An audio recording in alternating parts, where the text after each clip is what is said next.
takbira ni byiza cyane nabo twakomeje kuvugana nabo hano inyuma kuko barimo baritanga ku bijyanye na sadaka ndetse na zakat al-Fitr ni byiza cyane. Thank you brothers, ibakoze cyane. Musa rero ngubwira yuko zakat iyi sadaka isanzwe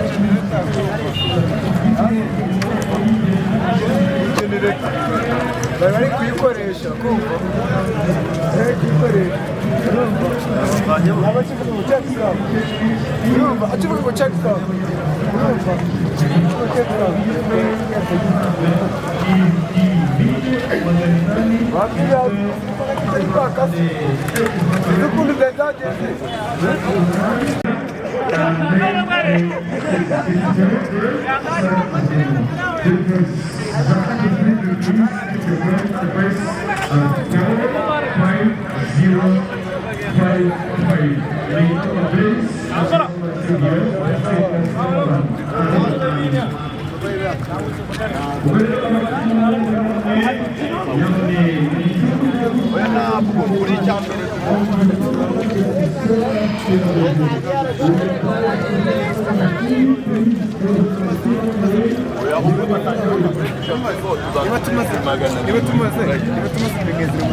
Reka tubasabe rero mudacikanwa n'ayo mahirwe ya zakat al-Fitr.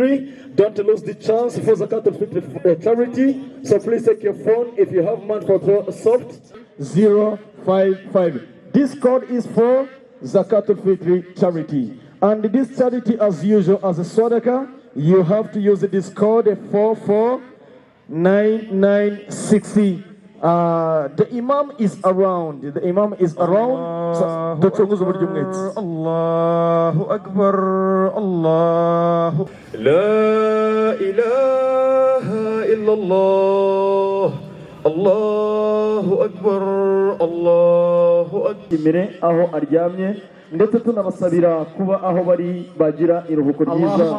Ubwo rero nimba wicaye hano ukaba uri urubyiruko ufite imbaraga zo kuba washimisha umubyeyi wawe, ntago bisaba, it doesn't cost so much money.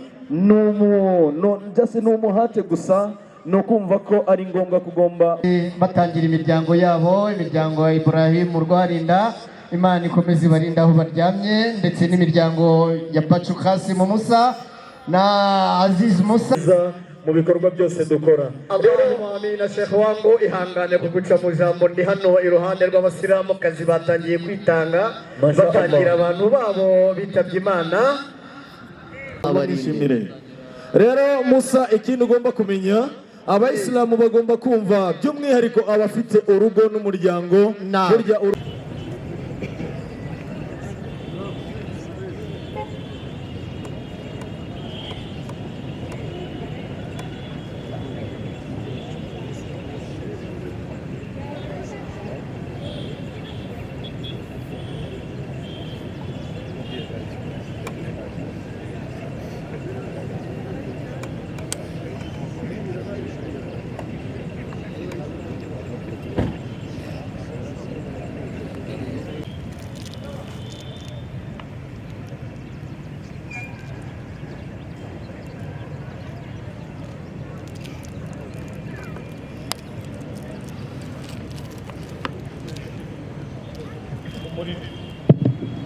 نعم.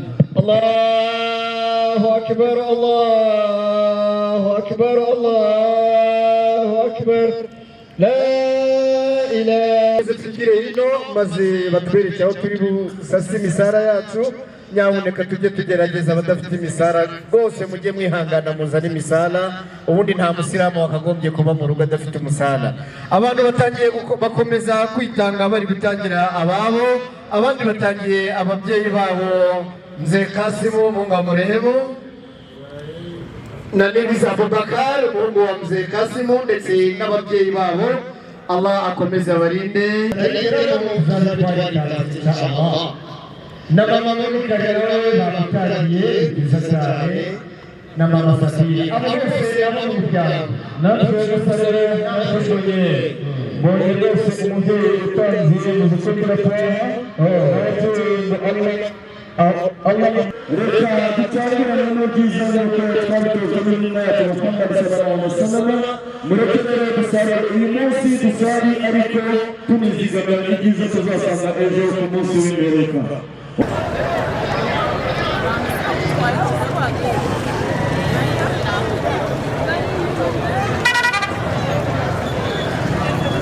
Takbira ni byiza cyane nabo twakomeje kuvugana nabo nahane nyuma kuko barimo baritanga ku bijyanye na sadaka ndetse na zakatul fitr ni byiza cyane.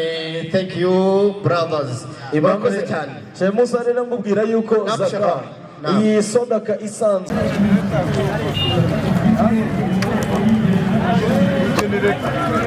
bari kuyikoresha kumva kuyikoresha abakivuga mu cyatsa urumva akivuga mu cyatsa urumva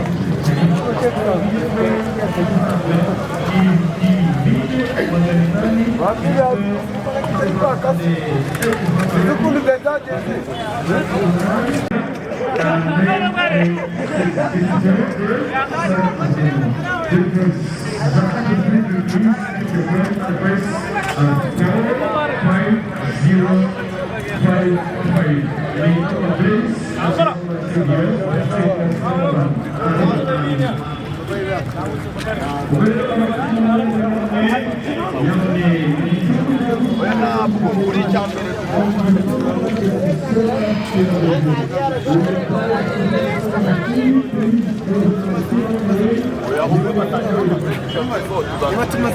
niba tumaze imigezi muzani gace bita n'imashini yose